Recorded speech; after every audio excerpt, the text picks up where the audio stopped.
Olá, pessoal. Voltei mais rápido, né? Pois é que a gente acabou realocando as salas aqui, aí já deu tempo da gente voltar e a gente já está com um time aí super engajado. O que eu falei, a gente estava numa mega discussão antes da gente voltar aqui sobre o tema transformação digital, os impactos, né? Como é que isso hoje tem transformado, apesar do nosso painel está muito direcionado para o vale a pena, né, você redesenhar o seu departamento? Essa é a pergunta provocativa quando a gente fala de transformação digital, mas a gente vai trazer uma discussão um pouquinho mais ampla, né? Não é um tema novo. Ano passado eu lembro que eu estava aqui nesse congresso mediando uma discussão muito forte sobre como a transformação digital impacta, principalmente no redesenho da jornada, do employee experience, né? E foi uma discussão bastante rica, mas bastante também intensa sobre o tema, né? E a gente vai trazer aqui 3 visões, não vou dizer diferentes, mas que podem gerar provocações, insights para que vocês possam discutir isso dentro da organização, né, da organização de vocês. Então, já sem mais delongas, eu queria convidar, né, para entrar junto na tela com a gente a Elaine. A Elaine aí tem uma profissional de RH bastante sênior, também é conselheira, né, aqui na live, né, Elaine? A gente tem o... Tudo bem? Tudo, e você? Não deu nem tempo da gente matar a saudade, a gente falou rapidinho, eu tive que correr para cá, né? Mas já encontrei, brinquei com a Helena, que eu já encontrei ela em vários momentos da minha vida. Acho que ela não lembra disso. Eu fiz uma entrevista com a Helena há anos atrás, não vou falar tanto tempo para não denunciar a minha idade, né, Elaine? Nem a minha, né? Era EDP ainda na época, olha só que mundo, né? E a gente acabou se reencontrando recentemente aqui, e a Elaine tem uma carreira super bacana aí, super bonita em RH. Queria convidar o William Juliano, que é professor aqui na live, também é consultor, tá? Fala, William. Estamos aqui do lado, né? Estamos pertinho. Daqui a pouquinho a gente bota a máscara e toma um café junto aqui. Bem-vindo, William. E temos o Rui Medeiros, que é da Telefônica. A gente estava conversando sobre isso agora, não sei se foi de propósito ou não. Temos Oi e temos Telefônica junto aqui. Então, acho que vai ser também um debate interessante, um painel gostoso aí para a gente discutir na próxima meia hora, tá, pessoal? Bom, vocês já me conhecem, para quem está chegando na sala agora, eu fui do mundo de RH, ainda sou, né? Não vou dizer que eu abandonei durante 18 anos, mais recentemente como CEO de uma consultoria na área de transformação, de desenvolvimento organizacional aqui no Brasil, uma consultoria global. E esse tema, para mim, além de ser um mediador aqui, fazer perguntas, é um tema latente. Eu tenho 2 ou 3 projetos em clientes muito grandes, exatamente sobre transformação, então vou me permitir dar alguns pitacos também na resposta. E a ideia, pessoal, como é um painel, é a gente gerar perguntas, gerar provocações de uma forma orgânica para que a gente possa ter visões distintas, né, ter complementariedade nessa discussão. Tá? Então, eu vou começar com uma primeira pergunta, e na verdade é mais uma apresentação até vocês verem quem vocês são, experiência na área, e uma pergunta do que vocês veem como principal desafio desse tema de transformação digital para as áreas de recursos humanos, né? Qual, na visão de vocês, o que esse desafio representa, como que vocês veem esse processo, também o próprio papel de RH dentro desse desafio, ok? Vamos começar com a Elaine, né? A ordem alfabética e a presença feminina aqui na discussão. Bom dia a todos, bom dia aos colegas e quem nos está assistindo. Como o Márcio disse, meu nome é Elaine, sou diretora de recursos humanos hoje da Oi, respondo pela área de atração e desenvolvimento, e nela se compõe também todo o processo de gestão de mudança. Tenho quase 30 anos de carreira, e desses 30, quase 20 como head de recursos humanos em grandes empresas, Camargo Correia, EDP, que o Marcos mencionou, Electro, Unibanco, e hoje estou na Oi, e uma empresa de telecom que eu digo que, para falar de transformação, não podia ser melhor, né? Para quem tem acompanhado, sabe a transformação que nós estamos envolvidos, e a base dela não é estrutural. Acho que tem a ver também com a pergunta se vale a pena redesenhar a estrutura, tal. Eu acho que não é só de recursos humanos essa pergunta, mas para a organização como um todo. É uma reestruturação de negócio e que passa pelo digital, né? Porque é uma empresa que quer se reposicionar não só como telecom, mas para soluções de TI também, não pode deixar esse elemento de fora.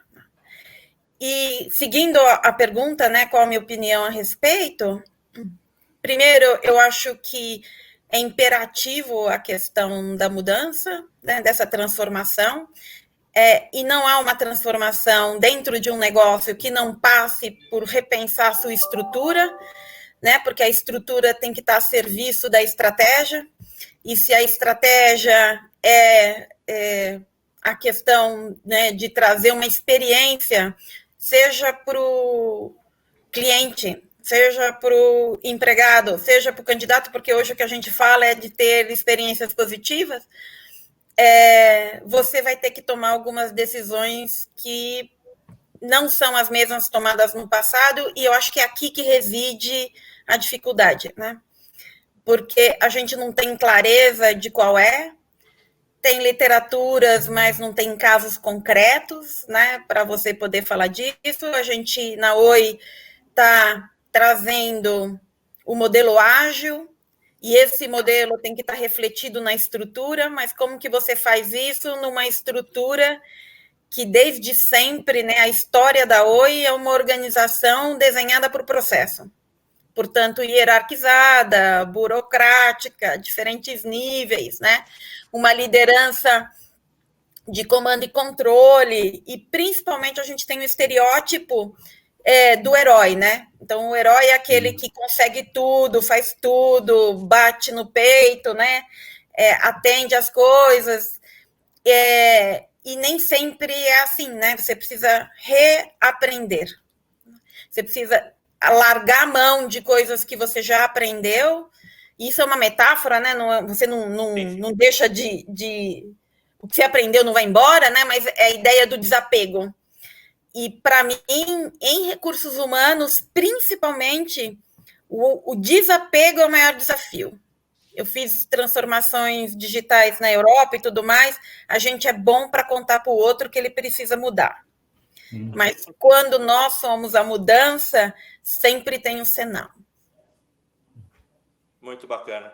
Elaine, eu até fiz, né? Eu estava comentando na palestra anterior que eu fiz um post. Eu acho que o mais legal desse fórum desse ano, né? E não sei propositalmente ou não, mas eu estou tendo a oportunidade de facilitar ou de mediar algumas discussões, e esse equilíbrio entre o lado hard, estrutura, processo. A gente estava numa palestra agora falando muito sobre processo de desempenho, e esse outro lado, que é o lado humano, porque no final das contas, né, são os humanos que estão ali, né, a transformação acontece muito de dentro para fora também. Obviamente, o que está de fora, ele gera um impacto, gera a necessidade da mudança, mas se a gente não se transformar enquanto indivíduo, e os indivíduos que formam a organização, eu acho que essa é uma reflexão super relevante para a gente explorar um pouquinho mais aí na nossa discussão. Obrigado, Elaine. Deixa eu jogar para o William, que aí o William também traz uma perspectiva diferente. O William é consultor, é professor, né, aqui na live também, teve a experiência de CIO, né, em outras empresas, então ele pode trazer uma perspectiva também distinta, e depois a gente fecha com o Rui nessa primeira rodada. Beleza. Obrigado, Márcio. Prazer enorme estar aqui. Elaine, obrigado pela presença. Rui. Bom, como o Márcio estava comentando, eu sou professor aqui da live há bastante tempo, vamos dizer assim. Mas enfim, hoje eu sou o CEO de uma empresa, uma consultoria de gestão de mudança, mas eu trago aí na bagagem uma vida corporativa também. Trabalhei muito tempo na GE, fui o CIO global da empresa, projetos grandes e tal. Fui o diretor de Change Management de uma outra empresa para a implementação do SAP, e hoje a gente executa Change para projetos de transformação. E eu acho que a gente até estava batendo papo antes, né, Márcio, aqui com o Rui, com a Elaine e tal, de onde é que o bicho pega, né, com RH e tal. A gente observa algumas coisas, né, mas a primeira delas é a seguinte: é importante a gente entender que a gente fala a empresa está mudando. Cara, o que muda não é a empresa, são as pessoas. Então, quando a gente fala de transformação digital, o core do negócio é a mudança da postura, da liderança, da cultura organizacional. Sem isso, transformação não acontece. Então, essa é a primeira grande tese. Aliás, Márcio, eu queria aproveitar, eu vou falar de Change Management, né? Agora, meio-dia e pouco, né? Então, dar uns spoilers aqui do que a gente vai conversar com a nossa fabulosa audiência aqui, né? Agora, meio-dia.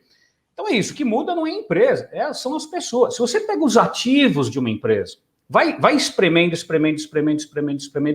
o que sobra são as pessoas, são as decisões que as pessoas tomam, os comportamentos, as atitudes, a vontade de aprender, e obviamente RH é absolutamente fundamental nessa discussão. E o que a gente percebe é o seguinte, eu acho que tem duas coisas que a gente precisa entender. Aliás, queria também o contraponto aqui da Elaine e do Rui, né? Mas primeiro, RH precisa entrar no jogo. Precisa entrar no jogo. Tão simples quanto isso. Então, em projetos que a gente faz, reuniões de steering, cadê o representante de RH aqui na discussão? Cadê? A gente está falando de transformações importantes. Liga aí para o cara de RH. Cadê? Então, eu acho que eu acho que a primeira coisa é essa. Deve existir um papel mais agressivo, na falta de uma melhor palavra, da liderança de RH em toda essa transformação. Não observar o jogo na linha lateral do campo, mas está no jogo. E isso é um papel do RH, de se colocar, né? Obviamente, você tem discussões de organograma, onde é que o time de RH está na organização. O ideal sempre é que a RH esteja diretamente ligado ao CEO, à CEO, óbvio, né? Mas essa é a primeira coisa. E a outra coisa é o seguinte, como que o RH ajuda aos líderes a entenderem o real papel da liderança? A Elaine estava falando agora de command and control, aquela coisa toda. Hoje a gente vê os líderes, na verdade, cada vez mais, os líderes são, eu brinco sempre, né, é uma grande lata de WD-40. O papel do líder é desengripar as coisas. A gente espera menos respostas. Até um tempo atrás, a gente esperava que os líderes dessem todas as respostas. Hoje, isso não é assim. A velocidade da mudança é absurda. As respostas estão na organização. E a gente ainda vê o líder que fala com o líder que ele ou ela tem a resposta. Isso não vai funcionar no futuro. Então, eu acho que tem esses dois papéis. Um papel mais agressivo, mais protagonista do time de RH. Concordo com 100% com o que a Elaine estava comentando antes. Vamos ouvir agora a opinião do Rui também. A primeira coisa é RH ser mais presente nesses projetos. Presente. E ajudando o time a tomar decisões. Você fala de um projeto de transformação profundo, legal. Quais são os planos de contratação, planos de treinamentos, plano de capacitação, recompensas? Qual vai ser o plano de remuneração? Quais são? Como é que nós vamos motivar as pessoas? O que a gente fala sempre, né, nesses projetos de transformação é que cada colaborador tem que ter muito claro na cabeça o tal do what's in there for me. Né? O que eu ganho com essa transformação? E essa discussão de montar uma comunicação corporativa que explique para as pessoas para onde a empresa vai, onde você vai mudar o barco, né, Márcio, que a gente estava falando antes, tem um transatlântico. Esse barco vai mudar o curso em 45 graus. A comunicação claríssima para as pessoas é, obviamente, um papel importantíssimo do time de RH. Então, a primeira coisa, entrar em campo e ajudar os líderes a entender o novo papel, o novo contexto da empresa. Né? E não é fácil, não é trivial. E o que eu acho que também é importante é entender até o tamanho da organização. Uma coisa é você fazer um projeto de transformação numa empresa que tem 100, 200, 300 colaboradores, e a outra é você fazer transformação numa empresa que tem 10, 15 mil colaboradores. São outras, né, Márcio? São outra pegada, né? Outra estratégia. E aí que entra o molho secreto de RH para ajudar a liderança a conduzir o projeto e garantir que seja bem sucedido. Né? Então, vamos ouvir a opinião do Rui aqui também, obviamente. Né? Então, Márcio.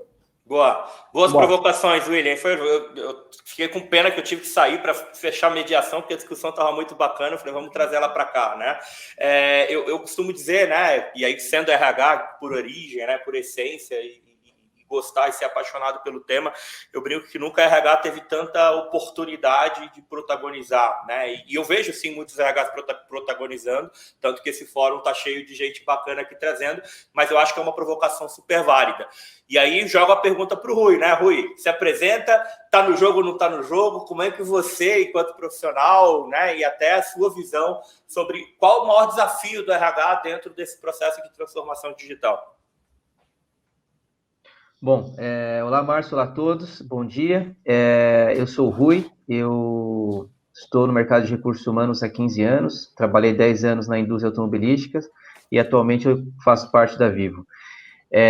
Hoje eu atuo basicamente na área de estratégia de RH, modelo de governança e frente de transformação. E quando você fala de transformação digital, eu acho que um ponto relevante e isso a gente sempre tenta olhar na nossa empresa, né?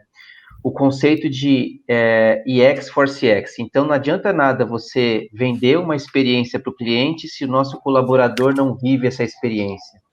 Então, quanto mais cristalino for esse processo, né? Então, tipo, se no cliente você vende uma experiência fantástica para o colaborador, você também deve trazer essa experiência fantástica. E para fazer isso, você precisa fazer um processo de transformação. E lá na Vivo, o que nós temos feito nesses últimos 2 anos? Basicamente, a gente trabalha muito forte no modelo de transformação.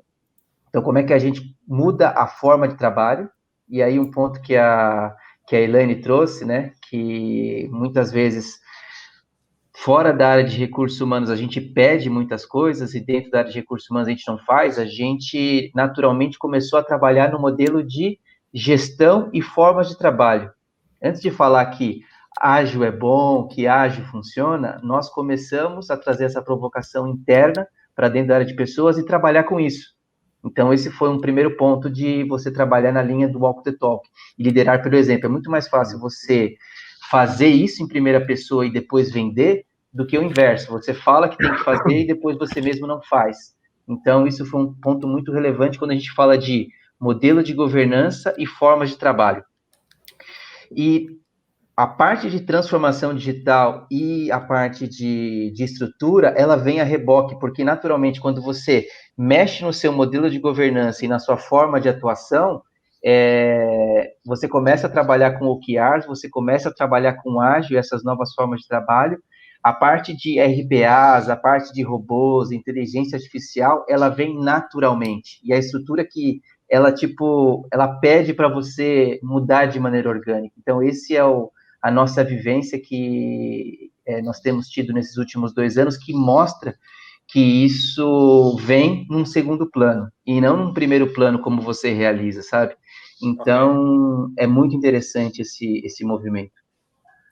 E você traz um ponto interessante, né, Rui, que eu acho que a Elaine trouxe sobre uma perspectiva, eu acho que foi legal escutar vocês dois, que é o quanto a estrutura, né, se a gente for pegar até a temática, né, e vale a pena redesenhar, ela serve à estratégia, né, e essa perspectiva, né, eu não gosto muito desses negócios de frase de efeito, né, mas Simon Sinek já diz lá, né, que clientes são pessoas, colaboradores são pessoas, você não entende de pessoas, você não entende nada de negócios. Então, acho que essa perspectiva de entender, né, como que o consumidor, como que o cliente vê a experiência, né, dele de compra, a experiência dele de vida, a forma como ele está trabalhando no remoto, como é que hoje ele conversa com a família no remoto pelas questões do próprio Covid, mas essas mudanças que a sociedade traz na forma como as pessoas consomem e como as pessoas trabalham, né, que no final das contas a gente está falando de um ser humano integral, né? Eu costumo dizer às vezes com o cliente, quando a gente fala de employee experience, que o cliente está comparando, o colaborador está comparando a experiência dele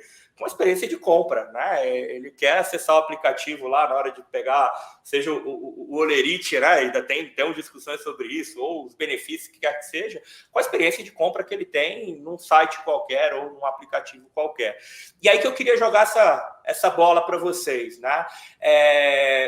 Do ponto de vista desse equilíbrio entre tecnologia, processos, estrutura versus a visão do comportamento, né? E aí passa desde o comportamento do colaborador até características muito enraizadas no nosso modelo de gestão, comando e controle, hierarquia, eu sempre fiz desse jeito. O que vocês entendem? Aí eu queria experiências práticas, né? Principalmente aí, tanto o William, que trabalha com consultoria, a Elaine lá na Oi, ou nas empresas que ela passou, e sua, Rui.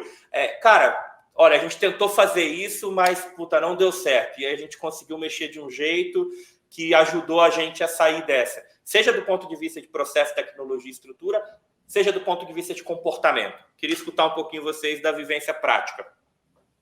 Ok. Posso falar um pouco a respeito? Eu vou pegar um pouco da fala do Rui, né? Eu acho válido, e a Oi fez esse movimento, né? Primeiro método, experimento interno, depois passa. Eu acho que tudo flui bem até o momento que as pessoas começam a perceber que tudo que você está fazendo, ela vai trazer uma consequência que pode afetá-la. Então, quando você começa a trabalhar com um método ágil, não tem hierarquia, portanto, o poder se desloca. Quando o poder se desloca, você começa a ver no grupo algumas características e movimentos que eu classifico como de sobrevivência. Um outro elemento que fica é quando você começa a trazer métodos, né, que mensuram entregas efetivas, né, o OKR, por exemplo, entre outros, que auxiliam no método ágil, que também desloca o poder, ele vem reforçando isso. E, por último, quando você traz a inteligência artificial, a digitalização, é como se fosse a pá de cal no processo todo, porque fica notório que a estrutura que você tinha, você não precisa mais. Perfeito. Bom, e a gente não se prepara para o amanhã, né? Então, o que é se preparar para o amanhã? Este modelo que a gente vive hoje, inclusive das profissões, nitidamente não é o mesmo para amanhã. A gente não sabe qual é exatamente, não consegue se prever ou se antecipar, e aí entra o apego, né? Porque a gente começa a se apegar a questões do dia a dia, do já feito, do modelo existente, e reproduzir nesse ambiente. Então, a Oi vive isso, né? Porque enquanto a gente está com método ágil, digitalização, a Oi tem uma incubadora, né? Que é o 8, né? Que é o símbolo do... Aliás, é super bonito, convido a visitarem lá, eu tive a oportunidade de conhecer lá no Rio de Janeiro, no Leblon. O Futuro, né? Que é o nosso instituto voltado para a inovação pela educação, e um projeto maravilhoso no Rio, em Recife, com escolas públicas, né? A Oi tem uma área de digitalização que aplica esse método já há alguns anos. Só que este aprendizado nunca bateu na estrutura. Né? Era legal porque a gente só realocava. Né? Vamos fazer uma squad, realoca, depois volta. Né? Então, parecia um movimento ameba, né? Você vai e volta, ameaça zero. Quando a coisa começa a mudar, né? Quando você traz movimentos que você vira e fala assim, para que eu preciso investir tanto nisto, que vai me trazer X de eficiência, versus uma estrutura, né? Com um pacote, né? Que tem... aí as perguntas difíceis começam a vir para a mesa. E é nesse ponto que eu falo, né? Enquanto a gente está no nível do know-how, que é trazer novos conhecimentos, experiências positivas e etc., sem mexer em elementos de sobrevivência, a coisa flui sempre muito bem, porque é método. Eu estou trazendo método. OKR é método, né?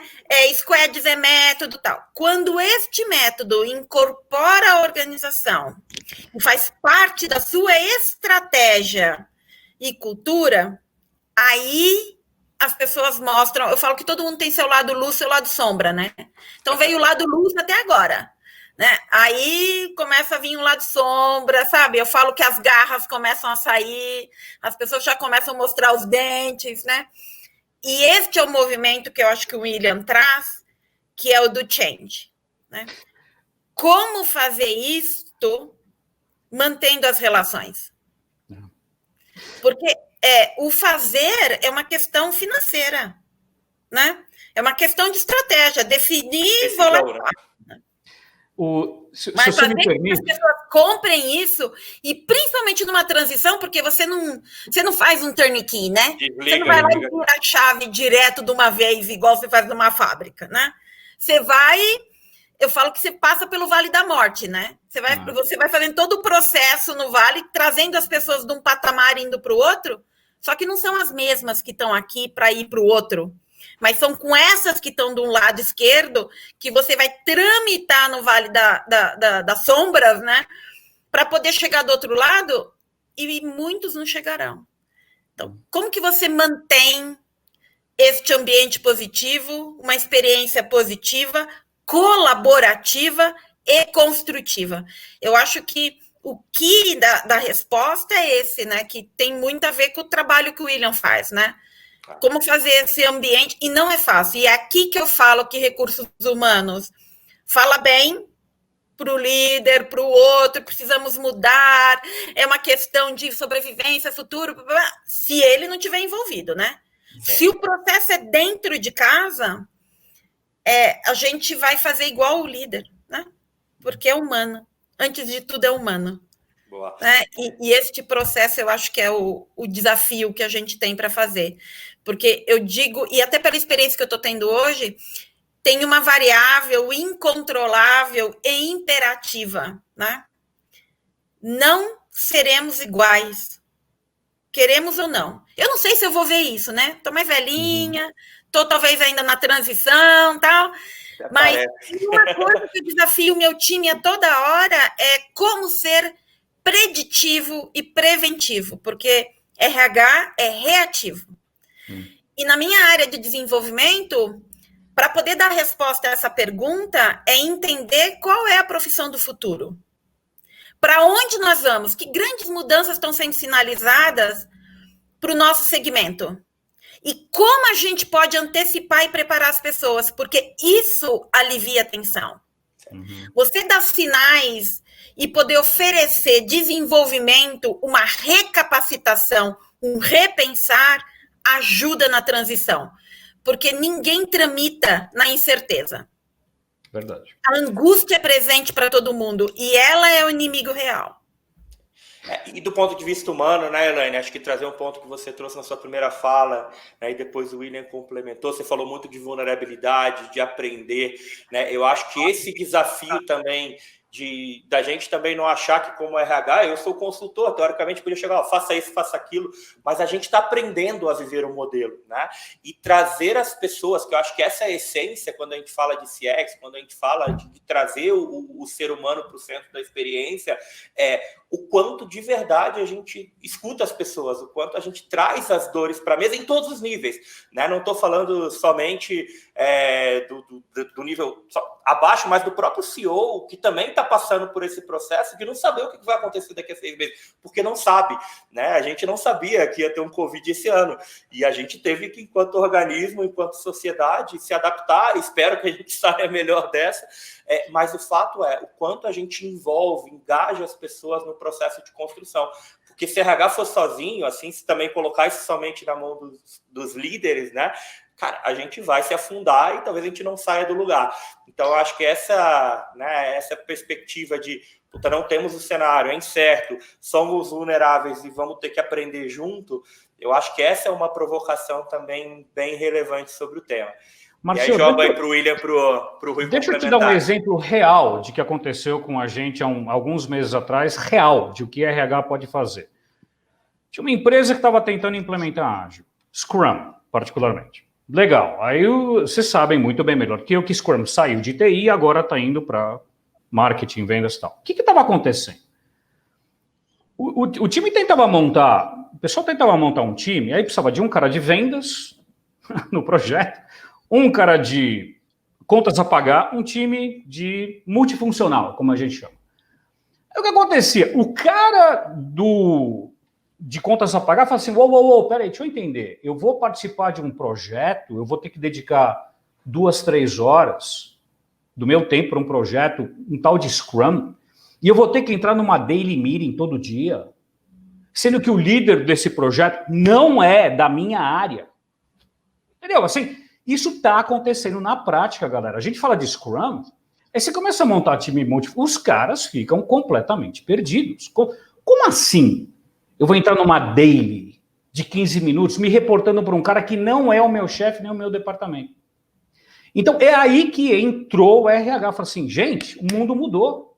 O mundo mudou. Não, pior, William, é quando esse cara chega na área dele e diz que ele vai fazer uma coisa que o grupo decidiu e o chefe fala, não. Exatamente. Então, é aí Normal. que entra o RH. Na prática, a gente fala, e é aquilo que você falou antes, Elaine, adorei o que você falou. Cabeça velha usando palavra nova. A gente estava conversando isso. Meu, o mundo mudou. Então, quem que vai falar para 10 mil pessoas que tudo bem você participar de um projeto que o líder não é da sua área? E eu estou falando de indústria real, empresas que existem há 50, 100 anos, que estão passando por isso, e a galera não está entendendo. É aí que entra, Márcio, né? Quer dizer, você falou comportamento. É aí que entra o RH, e para você entender se é o líder, que é um cara... um pouco mais com a cabeça lá nos anos 80, cadê o problema? E ajudar a resolver isso. Isso que eu chamo de desengripar as coisas, né? Precisa desengripar. Então, isso é aí que está o papel do RH. Entender que, gente, o mundo mudou, é assim que a banda vai tocar agora, por causa desses motivos, e daí entra toda a discussão de propósito, manifesto, mas é aí que é um exemplo, né, Márcio, do que a gente está vendo acontecer. No dia a dia, quando você vai lá fora, naquele prédio aqui que eu estou, aqui no Robocop está acontecendo isso. A galera não está entrando em projeto Scrum porque não está entendendo como que ele funciona e qual que é o novo comportamento que a gente espera das pessoas. Rui, você ia comentar alguma coisa?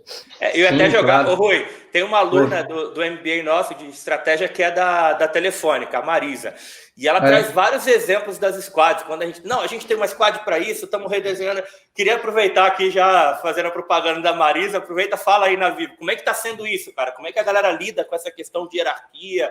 Às vezes tem estagiário como PO de um determinado squad, e aí? Me conta um pouquinho aí da experiência de vocês. Cara, na Vivo a gente tem hoje mais de 1.000 pessoas trabalhando no movimento ágil, com práticas ágeis, e mais de 200 squads. Então, essa história já começou lá desde 2017, quando a gente criou o Vivo Digital Labs e tal, e aí isso começou a movimentar a empresa, aí a gente estava em TI, aí depois dados, aí depois nas áreas de segmento, e a gente trouxe isso para recursos humanos em 2019. Então, e a nossa provocação, nossa provocação foi a seguinte: nós acreditamos nas novas formas de trabalho e nós queremos levar isso para a empresa, nós queremos escalar. Aí a provocação foi: pessoas bench. Então, se a gente realmente acredita no trabalho remoto, a gente faz trabalho remoto. Se a gente acredita em diversidade, a gente é diversidade. Se a gente acredita em novas formas, vamos fazer novas formas. Foi o que a gente fez.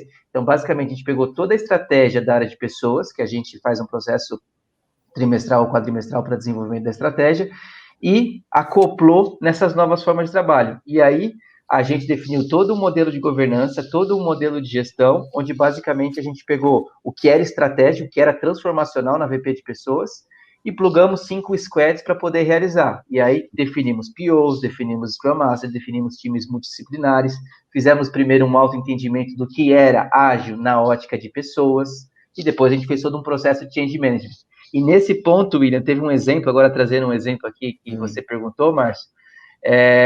Quando a gente começou os squads, basicamente a gente colocou a figura do sponsor, que era um diretor, PO, Scrum Master. E a média liderança? Faz o que com a média liderança? Exato. Qual é o meu papel agora? Para que eu sirvo, né? O que está acontecendo, né?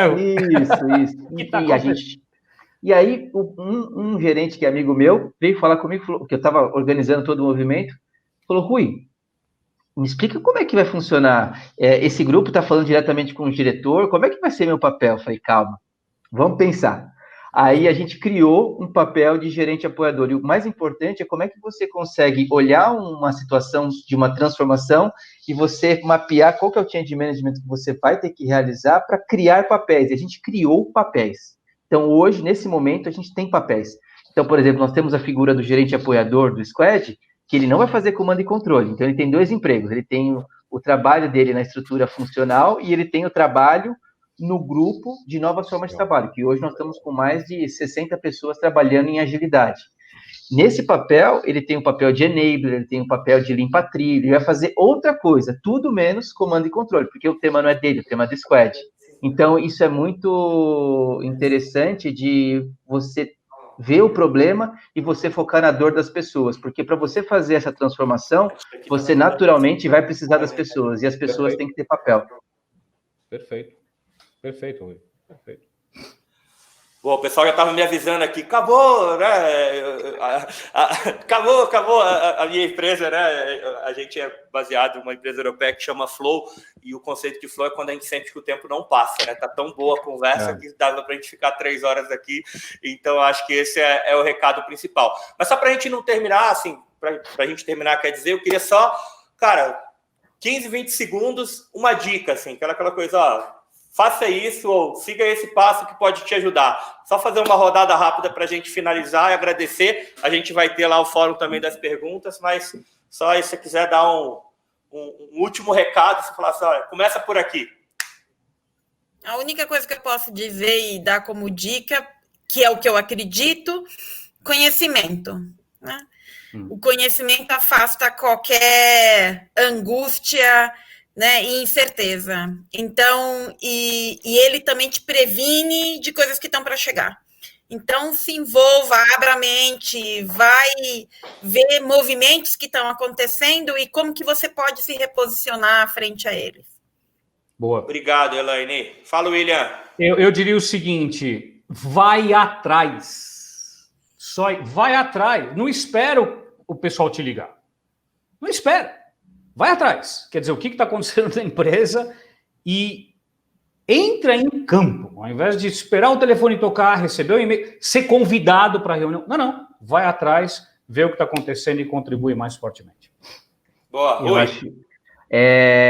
Ágil é sobre pessoas. Então, se a gente não olhar as pessoas, se a gente não cuidar das pessoas, a gente não consegue fazer nada. Se a gente não tiver confiança, se a gente não fizer esse processo de empatia, se a gente não olhar a experiência dos colaboradores para aquilo que a gente quer transformar, a gente não sai do lugar.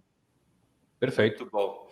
Pessoal, muito obrigado. Não foi nada combinado, mas já falaram, dá um aviso. Eu não acho que foi por causa disso, mas a gente aqui na live tem várias frentes, né? Vários cursos, inclusive. Então, conhecimento é uma das frentes. Não se busca isso somente dentro da academia ou dentro da universidade, que é o nosso caso aqui, que é uma escola de negócios. Mas a gente está, por exemplo, hoje aí com 15%. Ó, tu falei agora, parece até propaganda, né? Eu nem sou esse cara da propaganda, mas no MBA de gestão de recursos humanos, eu estava comentando. Eu dei uma aula semana retrasada, até depois pergunta para a Marisa aí, Rui, da Vivo, e a gente falou sobre como usar o Design Sprint para o redesenho de modelos de desempenho, né? Então a gente trouxe uma discussão de como Google fez, de como Netflix fez. Então é uma forma da gente trazer essas discussões para o campo, né, de trocas, né? Empresas já estão fazendo. Então fica ligado aí, 15% no desconto do MBA Gestão Estratégica. Tem alguns outros cursos na área de digital também, então fiquem super à vontade. Aproveitar para agradecer Creditas, Smart GRC, Friendsbe e Leve, que são os patrocinadores desse fórum. Pessoal, muito obrigado mais uma vez. Uma pena que a gente está no online, porque senão a gente ia continuar essa conversa no almoço, porque eu acho que tem muito pano para manga aí, mas eu agradeço novamente a presença de vocês. E para quem está assistindo, convidado, a gente vai dar uma pausa rápida aqui agora e a gente volta, né, daqui a pouco com algumas palestras, né? E lembrando mais uma vez aqui dos avisos, a gente tem algumas que são gratuitas, tem o Gold, que é quem quiser depois assistir e ter acesso a todas as palestras também, e tem o Black, amanhã a gente vai ter um workshop bem especial, falando inclusive sobre tecnologia, né, aplicada aí às transformações que estão acontecendo no mundo. Então, obrigado mais uma vez, até daqui a pouco, pessoal. Tchau. Obrigado, Tchau, gente. Prazer.